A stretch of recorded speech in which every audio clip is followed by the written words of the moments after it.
Hi, Shep Hyken, your customer service and experience expert. And today, I'm going to share an example of someone I met who takes pride in her work. Now, I love seeing amazement in action.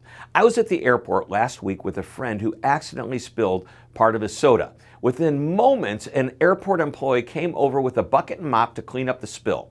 My friend apologized for making the mess, and the woman's response surprised both of us. She said, "My name is Laura, and it's my pleasure to clean up your spill." And with a bigger smile, she said, "It's job security." Now, what a great attitude. Laura mentioned she'd been working at the airport for 7 years and was just a few years away from retiring. She was friendly and funny, and her positive attitude about her job inspired us. Now, this experience reminded me of a chapter from my book, Be Amazing or Go Home. The chapter's title is Sweep Like Beethoven Plays Piano.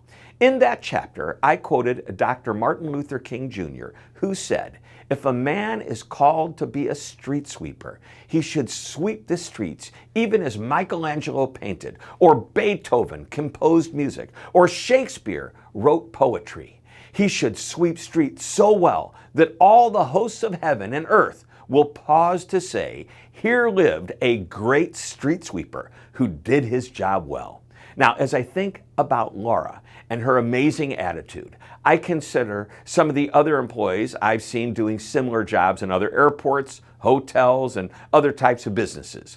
Not everyone was smiling, and not everyone took pride in their jobs. You see, excellence is a habit, and practicing excellence creates personal fulfillment. Most people would agree it's much more fulfilling to aspire to excellence than to settle for mediocrity. When we aspire to excellence, it makes us feel better about our jobs and what we're doing. It can give us a sense of purpose. Now, our friend at the airport, Laura, obviously took great pride in her job. I don't think we can find a better example of Dr. King's quote than what Laura was doing.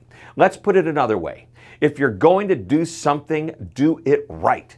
While this applies to any job in any type of company, I want to emphasize the importance of thinking this way as it applies to the customer experience. In other words, good enough is not good enough. What is the likelihood a customer would return if their customer service or CX rating of you was just good enough? Don't be just good enough. Be more than that. Don't be ordinary. Elevate the ordinary. Be extraordinary. Well, I hope you enjoyed this short lesson. Thank you so much for tuning in. This is Shep Hyken reminding you to always be amazing.